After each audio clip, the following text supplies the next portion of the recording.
अभ्यास किसे कहते हैं समझो।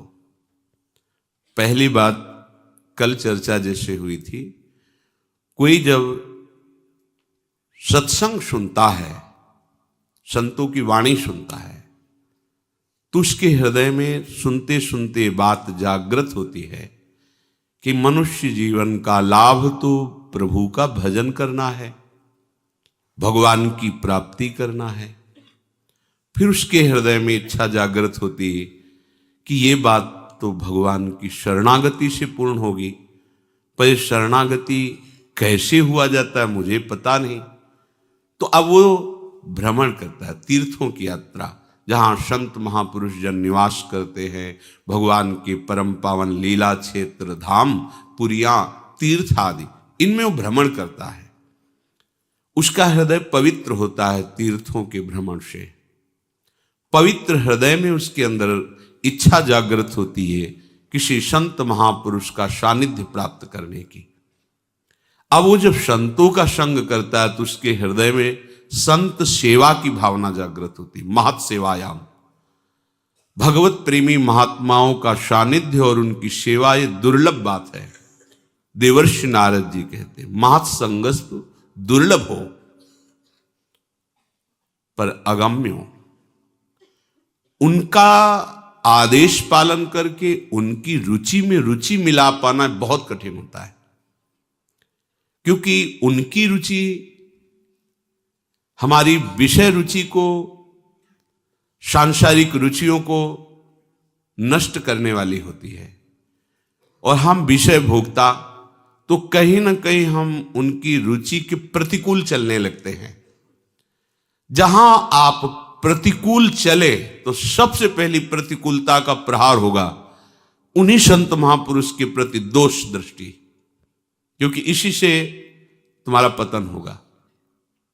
जो भगवत कृपा से यहां तक पहुंचे तो अब माया पतन कराने के लिए तुम्हें उत्साहित करेगी।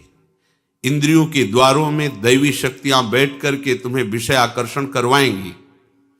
अगर आप उनकी रुचि के प्रतिकूल चल दिए तो उनको चांस मिल गया। वो पहला काम करेंगे अश्रद्धा, सदगुरुदेव पर, संत पर, उनके वचन पर, उनकी प्रति दोष दृष्टि जहां ये हुई बस साधक गया। क्योंकि जहां से शरणागति पुष्ट होनी थी, जिनके संग से देहाभिमान गलित होना था, जिनकी कृपा कोर से अध्यात्म मार्ग पुष्ट होना था, वही हमारी दोष दृष्टि हो गई। कहीं भी अपराध करे शिष्य, वो सीधे गुरुद्रोह पैदा कर देगा। आप बहुत गुप्त अपराध कीजिए, कोई नहीं जान पाया, पर आपको उसका प्रथम दंड ये मिलेगा, आपको अपने गुरुदेव पर संशय हो जाएगा, उनके वचनों पर अविश्वास होने लगेगा, बस शुरू हो गया पतन मार्ग। यदि ऐसा नहीं हुआ, उनकी रुचि में रुचि मिलाया, तो अब ध्येय पुष्ट हो जाएगा, हमारा लक्ष्य पुष्ट हो जाएगा। बस अब जीवन का एक ही लक्ष्य है, प्रिया प्रीतम का भजन करते हुए प्रिया प्रीतम को प्राप्त करना। ये मन को वश में करने का सबसे पहला उपाय है। जहां हमारे अंदर ध्येय निश्चित हुआ, अब हमारे अंदर सामर्थ्य आने लगेगी, जिसे अध्यात्म बल कहते हैं। ध्येय निश्चित ना होने के कारण जो भी हम में असाधन होता है, असाधन का तात्पर्य होता है शास्त्र और गुरुदेव के विरुद्ध आचरण, वो इसीलिए होते हैं कि हम ध्येय निश्चित नहीं कर पाए, हमारा निश्चय ठीक नहीं हुआ। अगर निश्चय ठीक हो जाए तो लड़खड़ा सकता है, गिर नहीं सकता, क्योंकि प्रभु गिरने नहीं देते। करऊं सदा तिनके रखवारी, जिमि बालक राखे महतारी। जैसे मां चाहती कि अपने पैरों से चले, पर ऐसे चलाती है। हाँ चलो, वो एक नजर पूरी रखे, जरा सा लड़खड़ाया कि वो अपनी बाहों में भर लिया। ऐसे ही हमारे हरि है। जब हरि का शरणागत होकर कोई जीव साधु संग के प्रभाव से, इस बहुत ही कठिन मार्ग है अध्यात्म, क्योंकि ये स्थूल मार्ग नहीं है, ये सूक्ष्म मार्ग है, ये बहिर्मुख मार्ग नहीं, ये अंतर्मुख मार्ग है, ये मनोरंजन का मार्ग नहीं, मन नाश का मार्ग है, इसलिए अत्यंत कठिन मार्ग है। पावदे यह मार्ग सोई, अतिशय कृपा राम की होई। जब श्री हरि जी बहुत कृपा करते हैं तब इस मार्ग में चलने का उत्साह होता है। ध्येय निश्चित हो जाना, ये बड़ी भारी उपलब्धि है। यहीं से शुरू होता है मन को वश में करने का भाव। सबसे पहला भाव ध्येय। देखो आपके अंदर निश्चित हुआ है ध्येय, हमारा लक्ष्य, हमारे जीवन का उद्देश्य क्या हुआ? हमारे जीवन का उद्देश्य श्यामा श्याम का सतत स्मरण, सेवन, लीला गायन, लीला चिंतन, यह अभ्यास। श्यामा श्याम हमारे सर्वस्व हैं। अगर इस मन की चंचलता को रोकना है तो पहले स्वीकार करो, और यह स्वीकृति इतनी जोर की होनी चाहिए कि इसमें मिलावट नहीं होनी चाहिए। श्यामा श्याम के सिवा कोई मेरा नहीं, ये तुमको अपने हृदय में कसौटी कसनी है। मन को वश में करने के लिए ये अत्यंत आवश्यक है। अगर ये नींव मजबूत नहीं तो आगे जो लक्षण बताए जाएंगे आप उन पे नहीं चल पाओगे।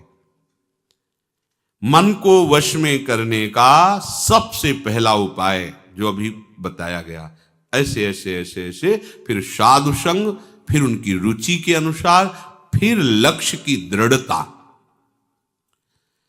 लक्ष्य की दृढ़ता हुई कि मन पर आपकी दृष्टि पहुंच जाएगी, क्योंकि आपने लक्ष्य तय कर लिया। अब वो लक्ष्य के बिलक जाएगा तो आपको जलन पैदा हो जाएगी। जिनको विषय भोगों में, संसार की प्रियता में मन विचरण करने पर जलन नहीं होती तो वो केवल वाणी से बोल रहे, उन्होंने लक्ष्य निश्चित नहीं किया।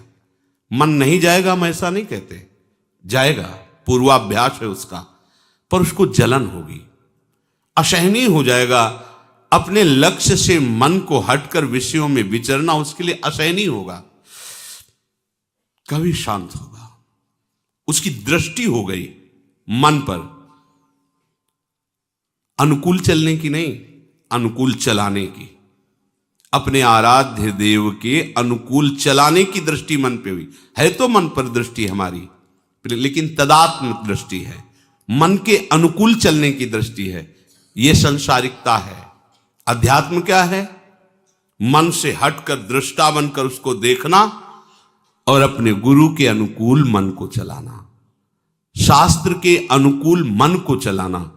यह तभी संभव है जब उसने अपने आराध्य देव का चयन कर लिया है गुरुदेव की कृपा से, साधु संग से लक्ष्य को दृढ़ कर लिया है। अब दूसरी बात, जो हमने लक्ष्य बनाया है उससे मन जहां जहां हटके जा रहा है, जहां जहां भी, वहां वहां से हटा के अपने लक्ष्य में लगाना है, या जहां जहां मन जा रहा है वहां वहां अपने लक्ष्य को देखना है। क्योंकि जब सृष्टि नहीं थी तो केवल प्रभु थे, जब सृष्टि नहीं रहेगी तो केवल प्रभु रहेंगे।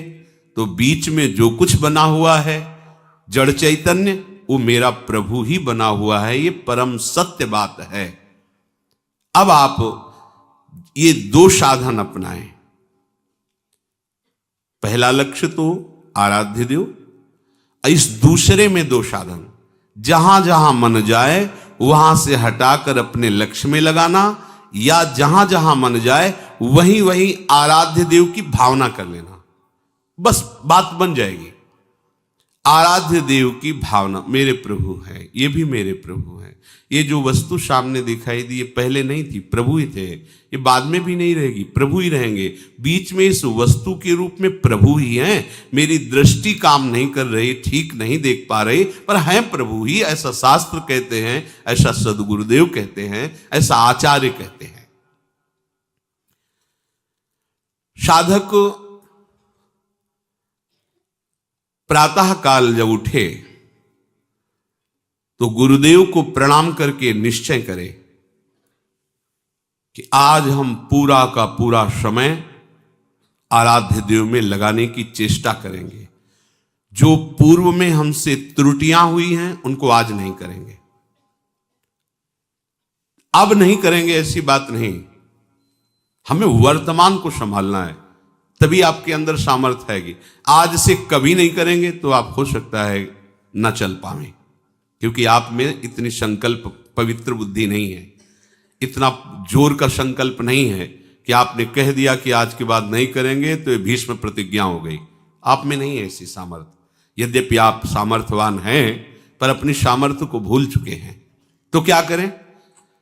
हम मन के ऊपर बोझा ना डालें कि आज के बाद कभी नहीं करेंगे। हम आज का नियम लेते हैं कि आज प्रातःकालीन गुरुदेव को प्रणाम करके हम ये नियम लेते हैं कि आज शयन तक हमसे कोई भी जो पीछे त्रुटियां हुई वो नहीं होने देंगे। पूरा का पूरा समय भगवत चिंतन करते हुए ही हम कार्य करेंगे। जो भी व्यवहार करेंगे वो अपने प्रभु के लिए करेंगे। ठीक। अगर रात्रि में शयन करते समय हम पुनः इसका चिंतन करें कि जो हमने प्रातःकालीन नियम लिया था उसमें कितनी त्रुटि हुई, ये करना ही चाहिए उपासक को। ओह, आज तो इतना समय चूक हो गई, तो चिंतन करते हुए शयन करें, प्रातःकालीन फिर नियम ले। जो कल त्रुटि हुई थी वो आज नहीं हो। एक दिन साधक देखेगा कि उसका मन असाधन रहित हो गया है, त्रुटि रहित हो गया है। पर आपको जांच करनी होगी, रोज का रोज आपको जांच करनी होगी, रोज का रोज आपको नियम लेना होगा, सुधार करना होगा। ये प्रारंभिक साधन की बात है।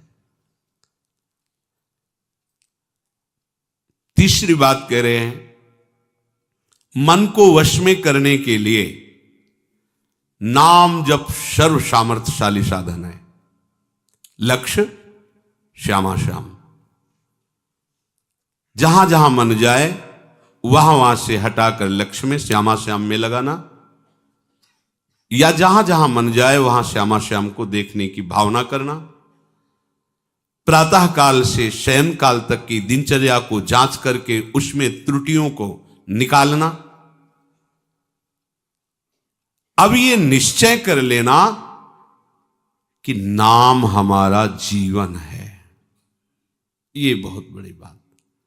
जो चाहत है नित्य सुख अरु मन को विश्राम, हित ध्रुव हित सो भजत रहू, पल पल श्यामा श्याम श्यामा श्याम। मन चंचलता रहित हो जाएगा, नित्य सुख का अनुभव प्रकट हो जाएगा। आपको आवश्यकता है प्रतिपल श्यामा श्याम श्यामा श्याम। राधा वल्लभ श्री हरिवंश, राधा वल्लभ श्री हरिवंश।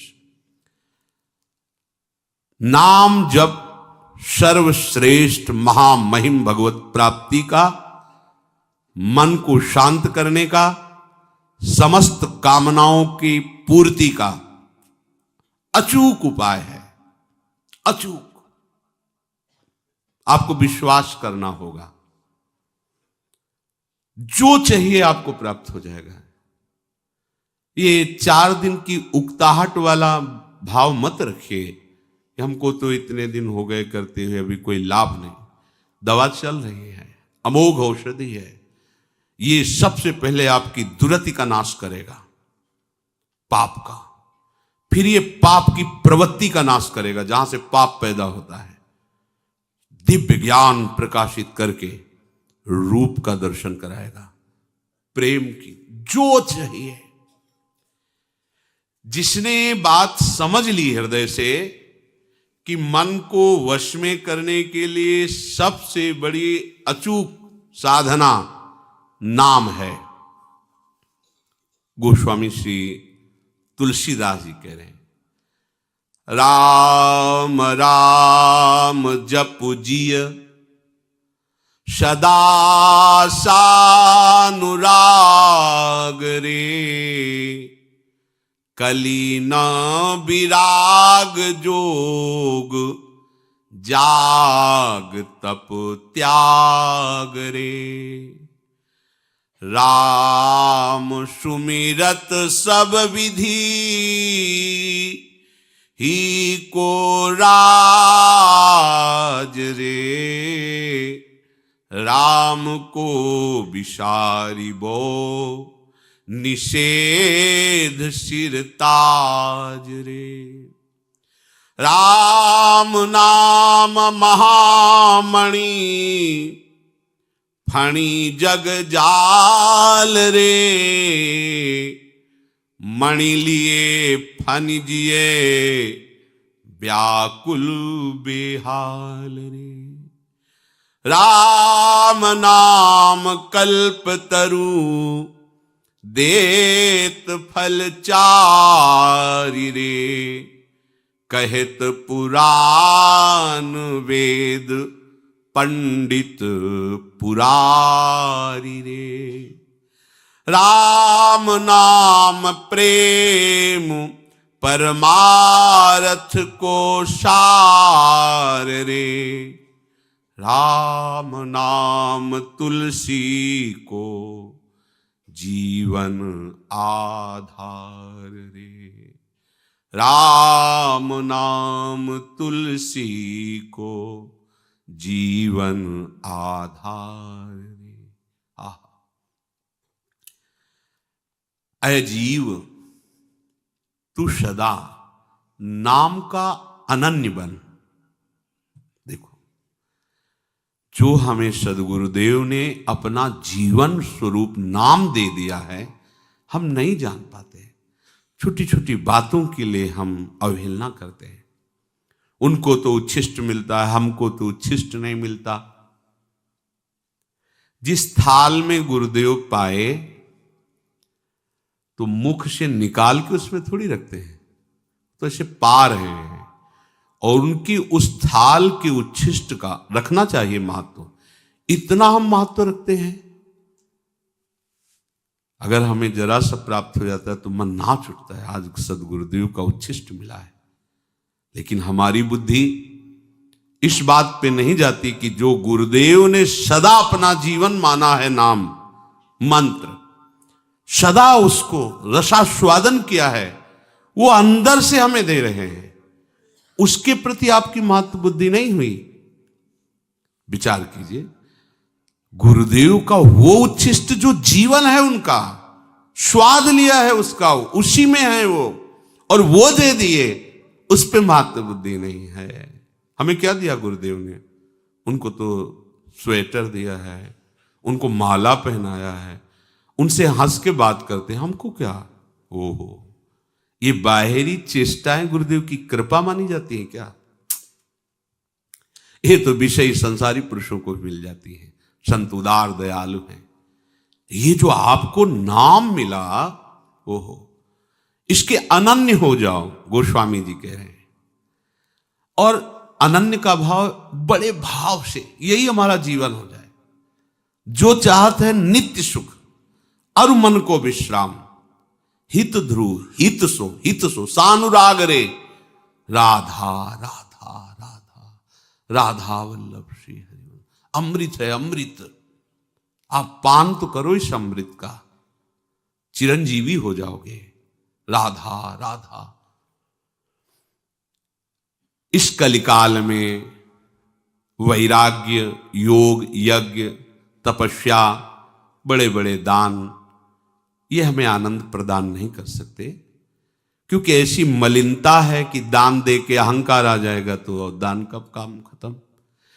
और यज्ञ के लिए पवित्र सामग्री नहीं रह गई, समिधा नहीं रह गई, सब अपवित्र हो रहा है। तपस्या, शरीर ऐसे कमजोर हो रहे हैं कि तप के लायक नहीं कि सीधे प्रकृति का वार झेल सके। और योग तो बहुत ही कठिन है। 8 घंटे 10 घंटे सिद्धासन में बैठे हुए और पद्मासन लगाए हुए आराध्य देव के चिंतन में डूब, बड़ा कठिन है। यहां 30 मिनट एक स्थिति में तो बैठा नहीं जाता है, हिलाना डुलना। 8 घंटे 10 घंटे बिना हिले डुले, कितना कठिन योग है। प्राणों को वश में करके शरीर को वश में करके, इंद्रियों को वश में करके, चित्त की वृत्ति का निरोध करके परमात्म चिंतन कितना कठिन। और वैराग्य, अब कैसा वैराग्य है? हंसी लायक वैराग्य है, उपहास करने लायक।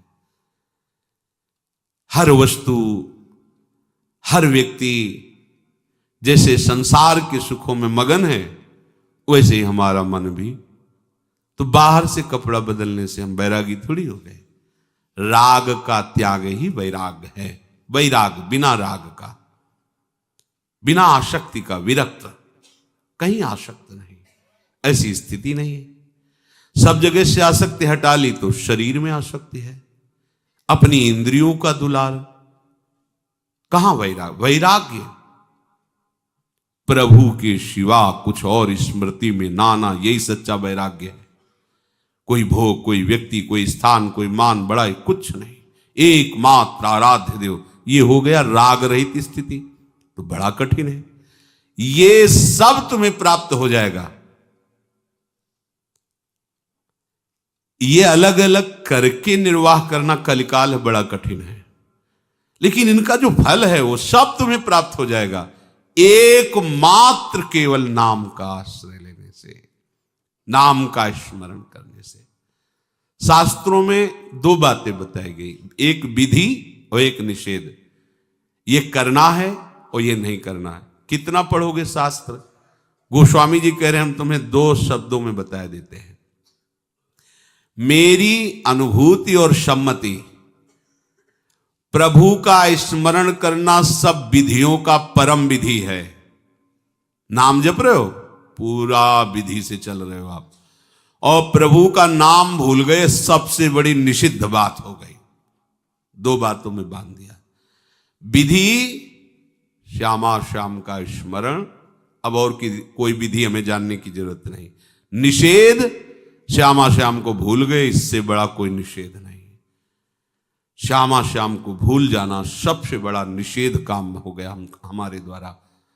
गुरु के वचनों की अवहेलना, शास्त्र की अवहेलना हमसे हो गई, क्योंकि हम प्रभु को भूल गए। जिस क्षण सबसे बड़ा निषिद्ध कार्य हो गया। गोस्वामी जी कह रहे हैं कि जो नाम है ये महामणि है, और ये जो संसार है ये सांप है।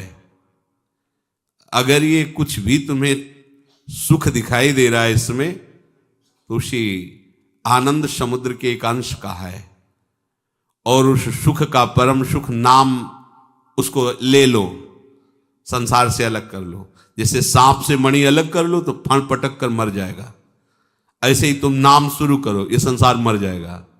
तुम्हारे चित्त में जो संसार बसा हुआ है ये मर जाएगा। तुम्हारा मन जो विषयों में फंसा हुआ है ये मर जाएगा। मन मारिया तन बस में कीन्हा, हुआ भरम सब दूर। बाहर से कछ दिखत नाही, अंदर चमके नूर। आपो त्याग जगत में बैठे, नहीं किसी से काम। उनमें तो कछु अंतर नाही, संत कहो चाहे राम। वो हो गया, भगवत स्वरूप हो गया। जैसे मणि ले लेने पर सांप जिंदा नहीं रह सकता, ऐसे नाम रूपी मणि संसार में अपने पास तुम ले लो तो संसार जिंदा नहीं रहेगा। अर्थात संसार संसार नहीं रह जाएगा, ये भगवत स्वरूप हो जाएगा।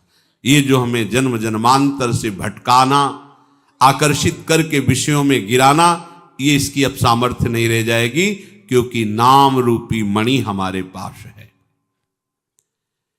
ये जो नाम, ये कल्प तरु है, जो चाहोगे प्राप्त हो जाएगा। अर्थ, धर्म, काम, मोक्ष, चारों फल प्रदान करने में समर्थ है नाम। वेद पुराण, बड़े बड़े विद्वान और भगवान शंकर जी भी साक्षी हैं इस बात के कि नाम सर्व समर्थ है, जो चाहोगे प्राप्त हो जाएगा। और अगर ये चाह नहीं रही अर्थ धर्म काम मोक्ष की, तो प्रेम पदार्थ भर देगा आपके हृदय में नाम। भगवत प्रेम जो अत्यंत दुर्लभ है, ये प्राप्त हो जाएगा। और साधन करते हो, नाम जप नहीं करते हो, नाम उच्चारण नहीं करते हो, तो गोस्वामी जी कह रहे हैं कि मेरी बात मान लेना, तुम इस कर्म प्रपंच से, माया के आकर्षण से बच नहीं सकते। गोस्वामी जी का अनुभव है। राम राम राम जी जो लो तू न जपी है, तो लो तू कहूं जाए, तिहूं ताप तपी है। सुरसरी तीर बिनु नीर दुख पाई है, सुर तरु तरे तो ही दारिद सताई है। जागत बागत सपने न सुख सोई है, जन्म जन्म जुग जुग जग रोई है। छूटी बे के जतन विशेष बांधे जाएगो, हुए है विष भोजन जो सुधा सानि खाएगो। तुलसी तिलोक तिहु काल तो से दीन को, राम नाम ही की गति जैसे जलमीन को। राम नाम ही की गति जैसे जलमीन को। गोस्वामी जी कह रहे हैं, जब तक तू जीभ से नाम जप नहीं करेगा तो मेरी बात मान लेना, तब तक तू कहीं भी किसी भी तीर्थ में कहीं भी भाग कर जा, ये दैहिक दैविक भौतिक ताप तुझे बख्शेंगे नहीं, जलाएंगे, जलना पड़ेगा तुझे। देखो परम धाम में रह रहे हो, प्रिया प्रीतम का निज महल, हालत क्या है देख लो हृदय की। तो बात क्या हुई, रसिक शिरोमणों की आज्ञा का हम पालन नहीं कर रहे। वृंदावन बस गई तो नो बड़ो सयान, जुगल चरण के भजन बिन निमिष न दीजे जान। पलक झपकने के समय को भी नाम से विमुख नहीं जाने देंगे। अब आप देखो गोस्वामी जी कह रहे, भाग, कितना भाग, जा भाग के जहां तुझे जाना है, कहीं तुझे शांति नहीं मिलेगी। यदि तू नाम जप नहीं कर रहा तो भाग, किसी के भी पास जा।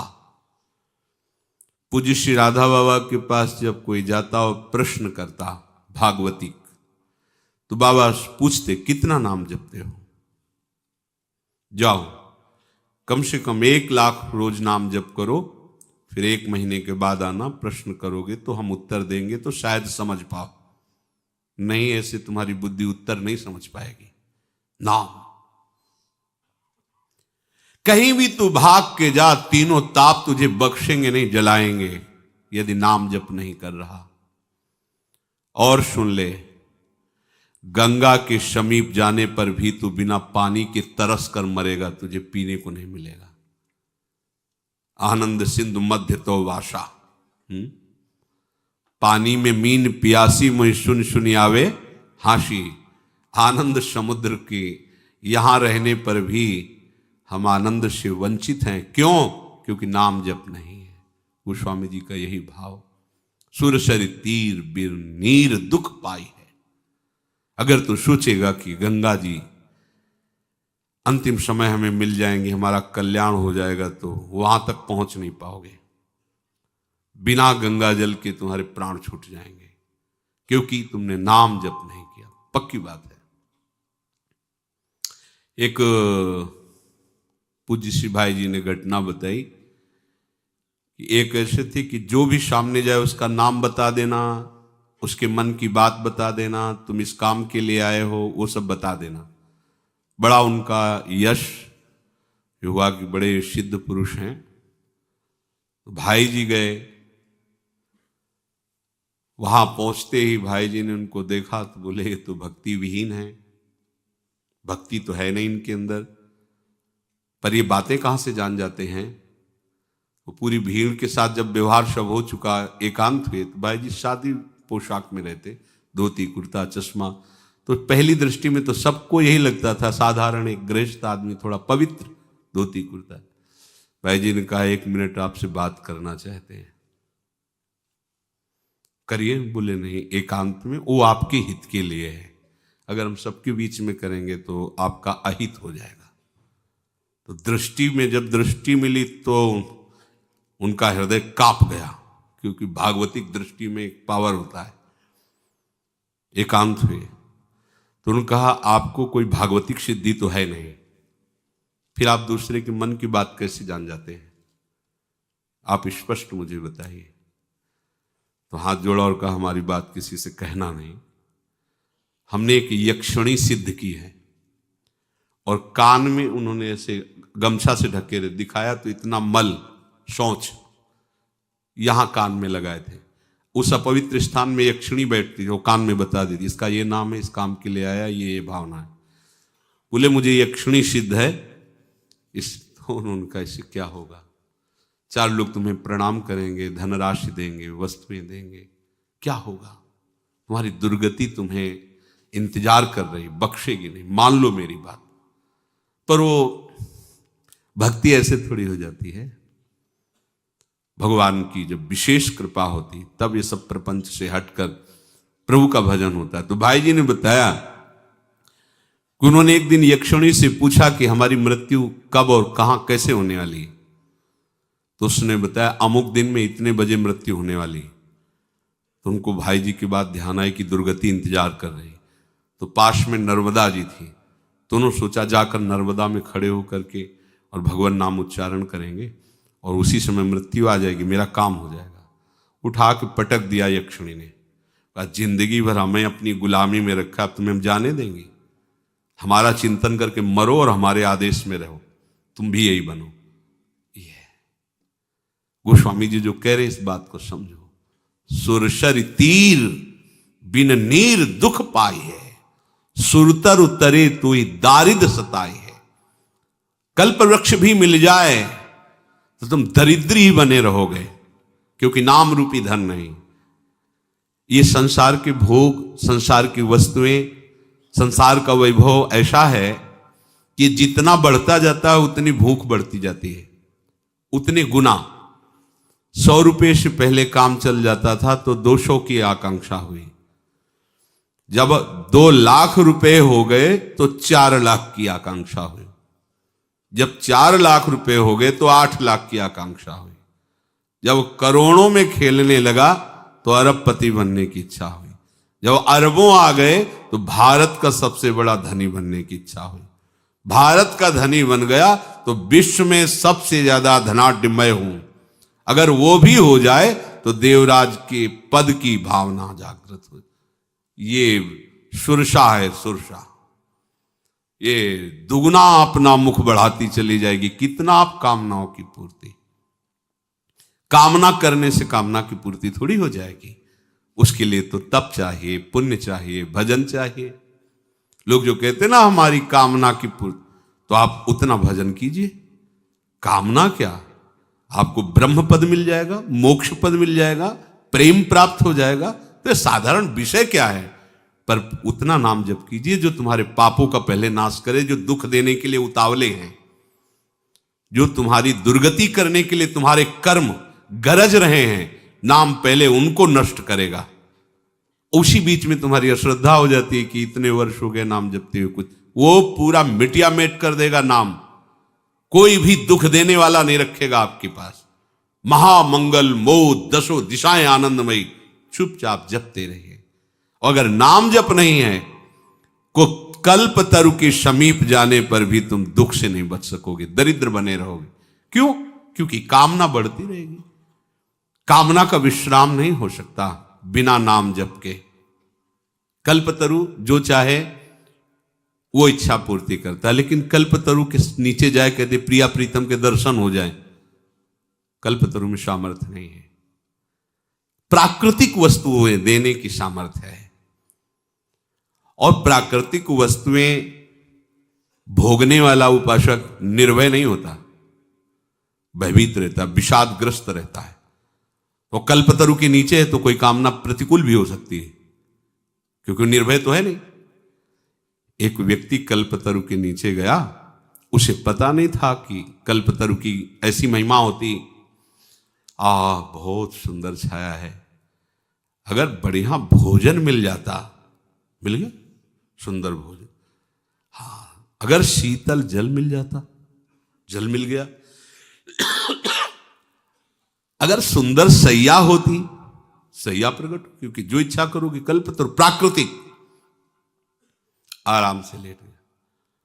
भेड़िया आ गया फाड़ गया, तो भेड़िया आ गया फाड़ गया, क्योंकि कल्पतरु है। गोस्वामी जी कह रहे कल्पतरु के नीचे भी तुझे चैन नहीं मिलेगा, क्योंकि तू नाम जप नहीं कर रहा। जागत बागत सपने न सुख सोई है, जन्म जन्म जुग जुग जग रोई है। आहा, जागते सोते स्वप्न में तुझे कहीं सुख नहीं मिलेगा। एक दिन एकांतिक में एक प्रश्न कर रहे थे, वृद्ध थे, वो कह रहे थे कि हमारे स्वप्न में पितर आते हैं, हमें बहुत परेशान करते हैं और दुख देते हैं। वो पितर नहीं, तुम्हारे कर्म है, कोई किसी को दुख नहीं देता। भयावह स्वप्न, बैठे बैठे जागृत में भयावह कल्पना, सिहर जाए ऐसे, तभी तो प्रभु के नाम का आश्रय ले लो, नहीं तुम्हारा ये मन तुम्हें ही चैन से नहीं जीने देगा। बहुत दुष्ट है, ये दुष्टता को स्वीकार करके जलाता, बेमतलब जलाता रहता, बेमतलब।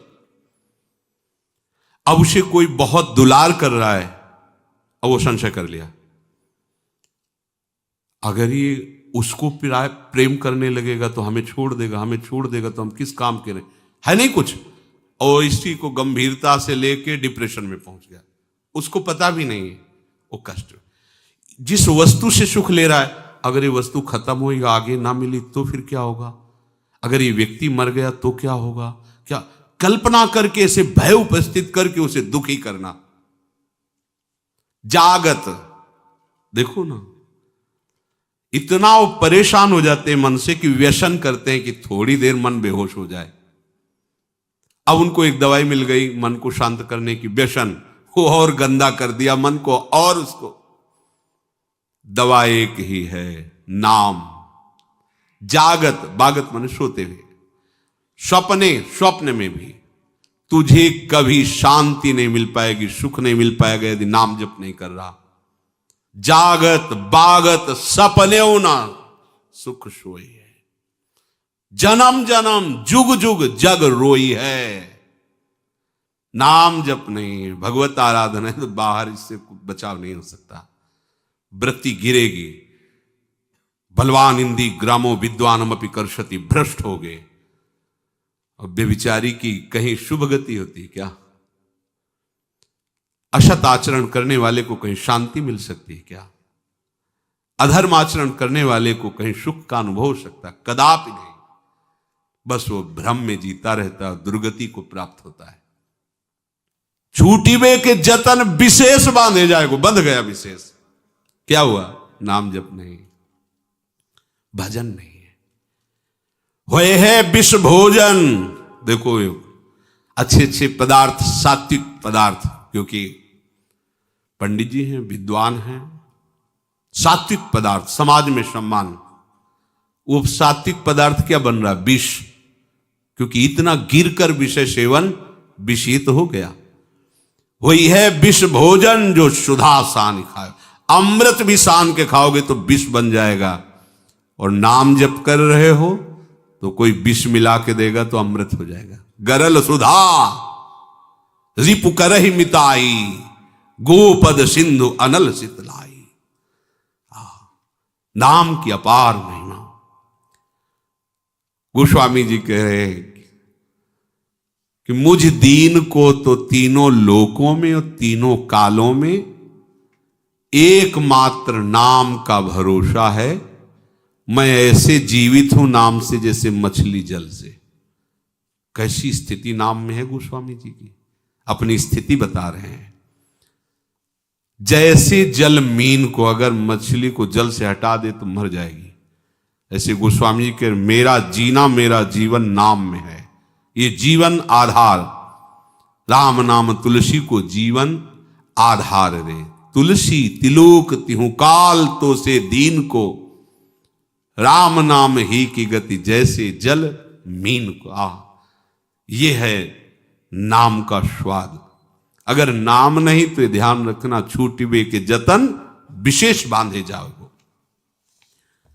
तो जो मन को वश में करने के लिए तीसरी बात कही गई वो नाम जप।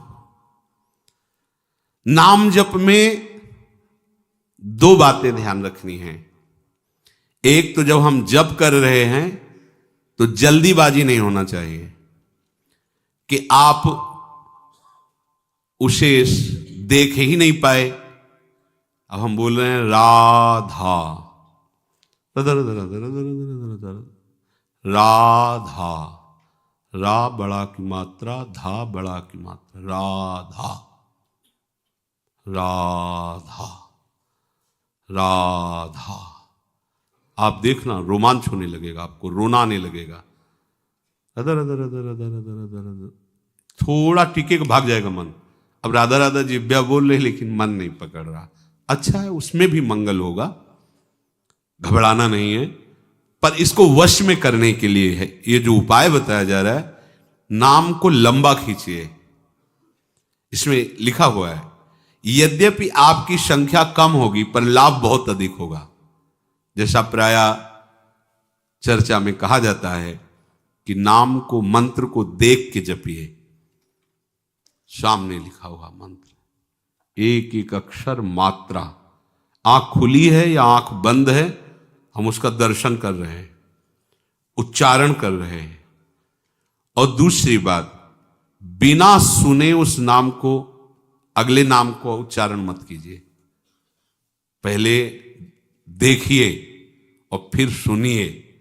ये नाम जब आपके मन को बस, यद्यपि मन नहीं लगेगा, पहली बात है, भागेगा। ऐसे मन तो स्वीकार कर लेगा जपना। माला कितनी गुड़िया आगे निकल गई वो पता नहीं, नाम से कितनी खाली चली। किसी किसी का तो ऐसा माला चल, ऐसे ऐसे ऐसे ऐसे माला, तो हमें लगता है माला से भगवत प्राप्ति होगी क्या। जल्दी जल्दी जल्दी, मतलब वो गुड़िया सकिलती चली जा रही हैं, 15 मिनट में 10 माला। हमें ऐसे जप की तरफ नहीं बढ़ना। अगर हम 15 मिनट में एक माला जप पाए तो बहुत बढ़िया रहा। पर एक माला का एक नाम भी, एक मंत्र भी बिना देखे बिना सुने नहीं गया। आप देखना इसका लाभ, इसमें मन टिकेगा नहीं, भगाएगा आपको। पर आप बार बार प्रयास, इसी का नाम अभ्यास है, जो भगवान कह रहे अभ्यासेन। अभ्यास इसी को कहते हैं। एक बार आप अभ्यास में उतरिए, फिर ये अभ्यास ऐसा हो जाता है कि जैसे बहुत शोरगुल है तो हम जप नहीं रहे, हमारे सामने वो नाम विराजमान है। आपने नाम को पकड़ा, नाम ने आपको पकड़ लिया। और सामने ही नहीं, जिधर भावना करो उधर नाम विराजमान। छाती में देखो तो नाम विराजमान, आज्ञा चक्र पे देखो तो नाम विराजमान, बाहर दृष्टि गई तो नाम, किसी से बात कर रहे तो मुख में नाम विराजमान है। जिधर दृष्टि जा रही नाम ही नाम, नाम ही नाम। अरे चमत्कार प्रकट हो जाता है। ये केवल कहने की बात है, अब अभ्यास में तो लाइए। पर आएगा ये इसी में, राधा राधा राधा। हमको कोई संख्या से मतलब है क्या? ये संख्या नवीन साधक को इसलिए कही जाती है, जो महापुरुष जन कहते हैं कि वैसे ही मन नहीं लगता, प्रमादी होता है, तो कम से कम 16 माला तो तुम नियम ले लो, 21 माला ले लो, इतना ले लो। ये नियम इसलिए कि आपका अभ्यास बने।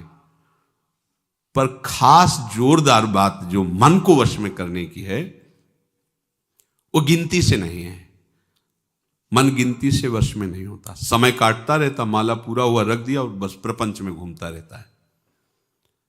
और आप देखो कह के राधा ऐसे अंदर उतर, राधा जितना लंबा खींचोगे मन को भागने का अवसर नहीं मिलेगा। देख लेना, ये अनुभव की बात कह रहा हूं। पर ये चाहेगा ऐसे ही अब ये और चिंतन कर रहा है, और जगह भटक रहा है, माला रफ्तार से चल रहा है, किसी से बात भी कर रहे हैं, फोन भी चल रहा है, पता नाम कैसे चल रहा है पता नहीं। नाम मन को वश में निश्चित कर देता है। पर ये दो बातें, कोई भी नाम जल्दीबाजी से नहीं जाना चाहिए। दर्शन, श्रवण और लंबा उसका उच्चारण, आराम आराम से, कोई जल्दीबाजी थोड़ी। कार्य करते हुए या कार्य से विश्राम लेकर जैसी भी स्थिति में अच्छे से राधा राधा। अब देखो देखो तो करके देखो, पर मन नहीं लगेगा इसमें। पर यही मन को मारेगा। और मन को आओ जो जिद्दी स्वभाव है ना, उससे भी ज्यादा जिद्दी नाम है।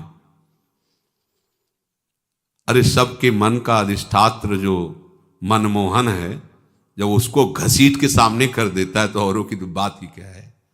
मनमोहन को सामने खड़ा कर देता है। कैसा नाम है। चौथी बात, जिस नाम का उच्चारण किया जाए उसको मन की निगरानी में लाने की जरूरत है। मन की आंखों से उसे देखना, मन की आंखों से उस पर नजर रखना। मन की आंखों से नजर चूक गई तो वो नाम कितने निकल गए आपको पता नहीं चलेगा। कभी कभी जैसे उपासकों के द्वारा चर्चा करने पर पता चलता है कि चतुरासी जी के कई पद कब निकल गए हमें खुद पता नहीं। इसका मतलब वो मन की निगरानी नहीं हुई उस पद में। नहीं तो एक पंक्ति भी बिना स्पर्श किए नहीं जाएगी। पर यह अभ्यास से, जड़मत होत सुजान, करत करत अभ्यास के जड़मत होत सुजान, रस्सी आवत जात ही सिल पर होत निशान। तो पत्थर से ज्यादा पत्थर बुद्धि हमारी थोड़ी है। नाम का निशान तो बनी जाएगा उसमें बार बार जब हम, यदि ऐसे मन ना लगे कि मन निगरानी नहीं कर पा रहा है तो मंत्र तो उच्चारण नहीं कर सकते लेकिन नाम उच्चारण कर सकते हैं। जब आप देखें कि मन भाग रहा है, निगरानी नहीं कर पा रहा नाम की, तो फिर ऐसे जैसे उच्चारण करके राधा वल्लभ श्री हरि, राधा वल्लभ श्री हरि, मंत्र उच्चारण नहीं कर सकते। मंत्र तो ओठ बंद करके ही। तो हमें पहले मन को घसीटना है। अगर मंत्र कम जप हो रहा है तो चलेगा, नाम जप के द्वारा पहले मन को घसीटिए, मन को एकाग्र कीजिए, मन को निर्विषय कीजिए। मंत्राकार वृत्ति तो स्वयं हो जाएगी, आप देख लेना। अब सीधे मंत्र में मन लगाने की चेष्टा करें, लग नहीं रहा है और उसका उच्चारण कर नहीं सकते तो फिर आप छोड़ देंगे।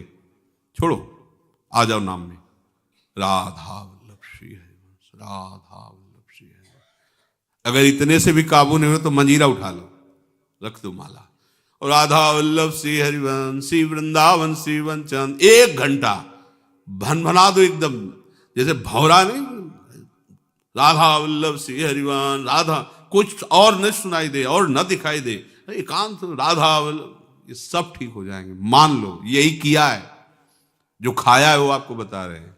ऐसा नहीं कि जन्म से ही मन तदाकार हो जाता है किसी का, ऐसे नहीं हो जाता है। सब 8-9 बजे आश्रम में जाके लेट गए, बैठ गए गुरु जी की समाधि के पीछे, एकांत बिल्व वृक्ष, शुरू कर दिया।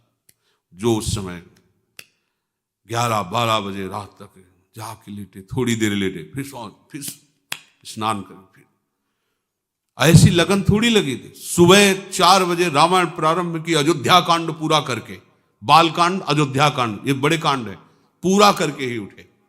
एक लगन, कैसे भगवत प्राप्ति, कैसे निरंतर भगवत चिंतन बने। चौथी बात,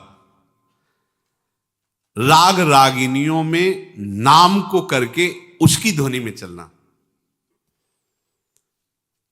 रजोगुणी मन विषयों की तरफ जाता है, उसे सात्विक बात सुहाती नहीं है, रजोगुणी सुहाती है। तो जैसे सांप के जहर को नष्ट करने के लिए जहर का इंजेक्शन लगाया जाता है, ऐसे चतुर सुजान महापुरुष कह रहे किसी ध्वनि में इसको फंसा लो, जो तुम्हें ध्वनि प्रिय लगे उसे राधा राधा राधा बस गुनगुना। आप देखना, अगर मन पसंद ध्वनि है तो आप छोड़ना चाहो तो भी नहीं छोड़ेगा, वो गुनगुना। कई बार ऐसा देखा गया है कि कोई ऐसी, तो कई कई घंटे वही बात अपने आप, वही बार बार। एक उपाय ये भी है, जो आपको ध्वनि प्रिय लगे, जैसे आपको प्रिय लगे, नाम को ऐसे गुनगुनाना शुरू कर दे, पकड़ाओ मन को, ये पकड़ लेगा। ऐसा है, ये कई बार देखा है, कोई जैसे ऐसी बहुत प्रिय ध्वनि लगी और 2-4 बार आप गुनगुना लिए तो मन उसे पकड़ लेता है और वो फिर गुनगुनाने लगता है, बार बार उसी को दोहराने, कोई चौपाई, कोई श्लोक, कोई बात, बार बार पुनरावृत्ति उसी की करता है। अगली बात, आराध्य देव के छवि को समीप रखना। हमने देखा है भक्तों को कि ऐसे गले में जैसे धारण किए, ऐसे ऊपर से देखते हैं, मतलब क्या है, कोई मानो जैसे कोई समय देख रहा हो, ऐसे थोड़ी ऐसे कर लिए, कोई देख नहीं पा रहा क्या, ऐसे ढके हुए ऐसे पास, जैसे अपने आचार्य चरण का आदेश, राधा वल्लभ लाल को हृदय ध्यान मुख नाम, बिहारी जू, राधा वल्लभ जू, राधा रमण जू, प्रगट प्रिया प्रीतम है, छवि ले ली, उसको बार बार ऐसे देख रहे, श्री चरणों से लेकर के मुकुट तक बार बार देख रहे हैं। तो हमारी दृष्टि में तो ये आ ही रहा अंदर ना कि ये बिहारी जो है, चिंतन, नेत्र देख रहे हैं और प्रयास कर रहे हैं, आंख मूंदा, फिर उसको बसाने की चेष्टा, फिर देखा, फिर बसाने की चेष्टा, फिर देखा, इससे मन अधीन होने, ये उपाय है। जब आप कोई भी कार्य कर रहे हों तो पहले आराध्य देव को साथ अपने लीजिए। अब हम परिक्रमा करने जा रहे हैं, चलो प्रिया प्रीतम साथ में वन विहार के लिए, भावना हुई हमारे साथ प्रिया प्रीतम चल रहे हैं। अगर भावना परिपक्व होने लगे तो आपको नूपुरों की करधनी की झनकार सुनाई देने लगी, प्रिया प्रीतम साथ चल रहे हैं। वो कोई असत्य थोड़ी है, वो तो सत्य है, और आपकी भावना सत्य की हो रही, इसलिए अनुभव होगा।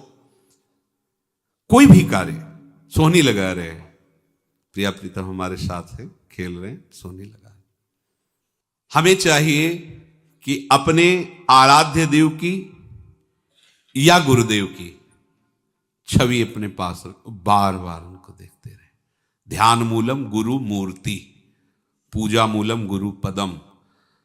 सच्ची मानिए, हम श्री विग्रह पर तो प्रभु की भावना कर लेते हैं, पर गुरुदेव पर मनुष्य भावना नहीं हटती। ये हट जाए तो साक्षात तत्व विराजमान है। गुरुदेव साक्षात, वैसे तो सब तत्व स्वरूप ही है, पर जहां से हमने सवाल सुलझाना शुरू किया है, मानी संख्या गुरुदेव पर ब्रह्म, वहीं हम सवाल नहीं सुलझा पा रहे। पर ब्रह्म की एक जगह दृष्टि हो जाए केवल गुरुदेव पर, हम गुरुदेव की छवि विराजमान करके पूछ सकते हैं, प्रभु की छवि विराजमान, क्योंकि डांटेंगे नहीं, वो हमारे मन को रौंदेंगे नहीं। और प्रगट में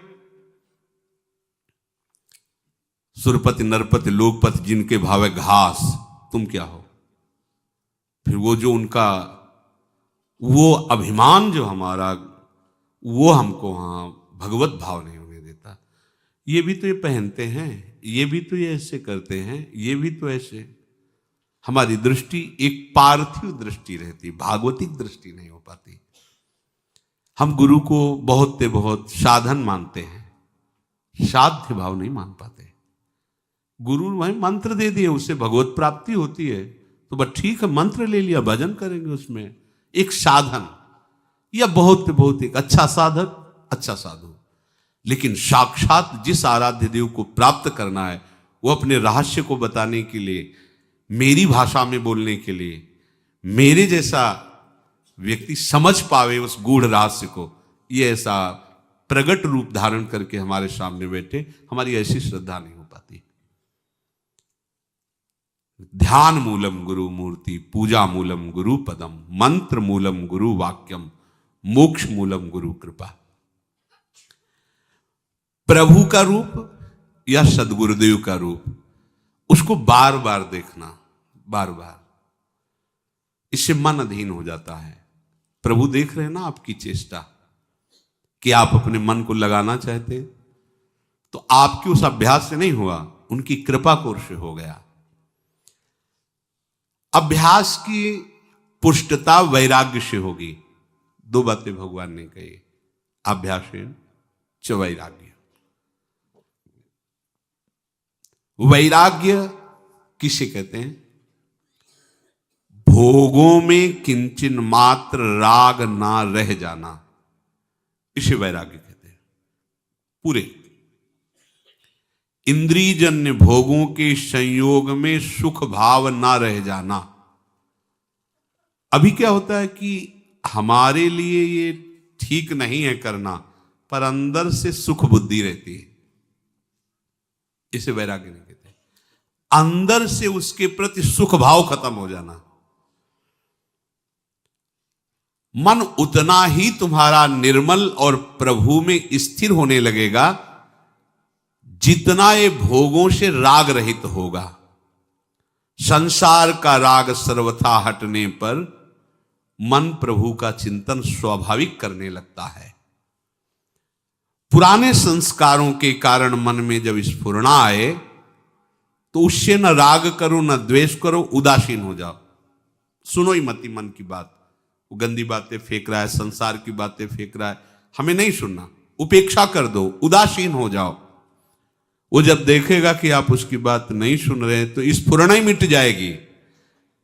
वैराग्य और अभ्यास, मन तुम्हारे अधीन हो जाएगा। देखो, विचार करो, संसार प्रतिक्षण बदल रहा है, प्रभु कभी बदलने वाले नहीं। संसार कभी हमारे साथ नहीं रह सकता, प्रभु कभी हमारा साथ नहीं छोड़े हैं और न छोड़ने वाले हैं।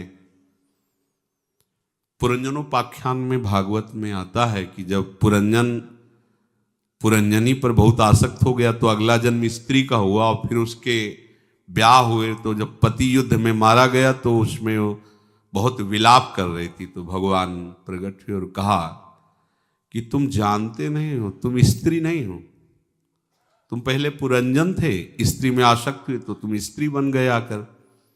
हम तुम्हारे सखा हैं और जब जब तुम जन्म लेते हो तब तब मैं तुम्हारे साथ रहता हूं, पर मैं प्रकट नहीं होता, मैं तुम्हें प्रतिपल देखता रहता हूं क्योंकि मैं तुम्हारा सखा हूं।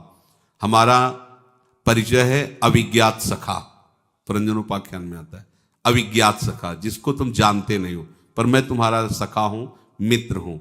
अय मित्र, तू स्त्री नहीं है, ये तेरा पति नहीं था, छोड़, आ मैं तुझे लेने आया हूं। करुणा करके भगवान उनको उपदेश करते हैं। हमारी हालत भी यही है। हमारे जो नित्य मित्र हैं, नित्य सखा हैं, हम उनको भूले हुए या नए नए दोस्त, नए नया संबंध, नया नया राग स्थापित करते रहते हैं। तो आप सोच लो, कोई भी तुम्हारे साथ बराबर नहीं रह सकता और प्रभु कभी तुम्हारा साथ नहीं छोड़ते। इसलिए किसी से अपनापन मत करो। दूसरी बात, अपने कुटुंब कहलाने वाले, संबंधी कहलाने वाले आपसे अनुकूलता का संबंध रखते हैं।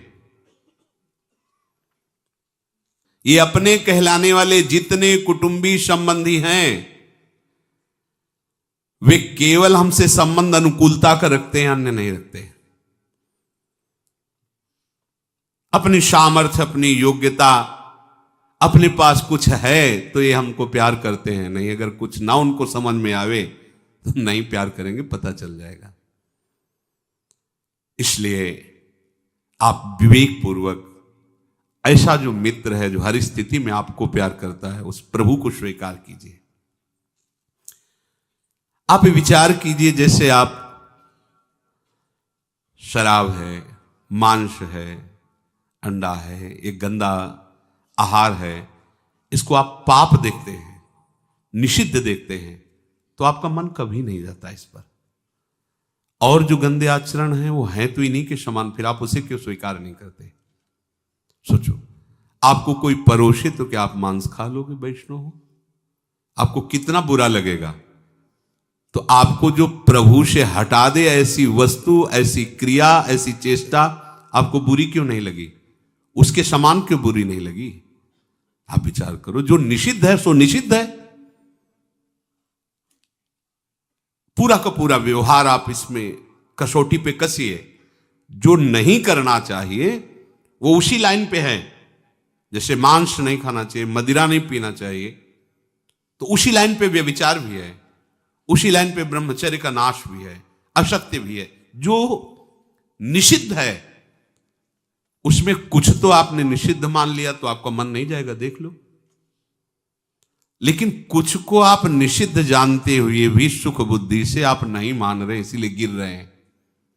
यदि उसी लाइन वाले निषिद्ध वाले को आप उसी कोटि का है, जो दुर्गति उनकी होती है वही दुर्गति उनकी होती है। जो निषिद्ध आचरण है, खोल खोल के कहां तक बतावे, पूरा प्रपंच इसी का नाम है। जो भागवती सिद्धांत के विरुद्ध हमें ले जाए वो निषिद्ध ही है। तो क्या अपने लोग देख पाते हैं निषिद्ध है? क्या उसे ऐसा मानते हैं? अगर ऐसा मानते तो हम अपना नाश क्यों करते? ये विचार करो, तो तुमसे जो असाधन हो रहे वो छूट जाएंगे।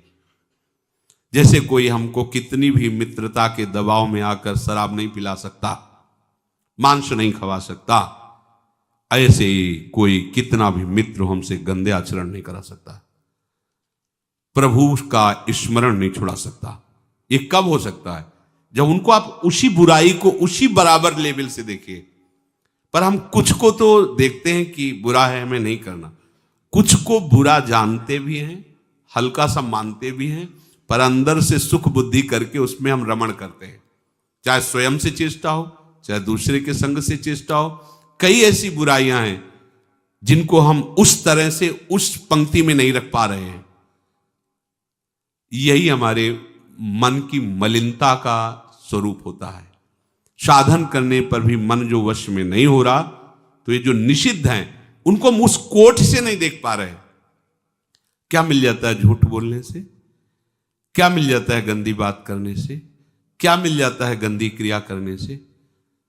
आपका मन मलिन होता है, आपकी वृत्ति अपवित्र होती है, तो आप उसको उसी कोट में क्यों नहीं रख लेते? जैसे आपका मन कभी स्वप्न में भी मांस खाते हुए स्वप्न नहीं दिखाएगा आपको। यदि जीवन में मांस नहीं खाया तो आपको कभी स्वप्न में नहीं दिखाई देगा। शराब नहीं पिया तो नहीं दिखाए। तो आप समझ लो फिर जागृत में मन कैसे जा सकता है आपका? बाजार से निकल जाओ, उसकी बाजार भी लगी हो तो भी आप ऐसे निकल जाएंगे कि सूंघना भी नहीं, देखना भी नहीं।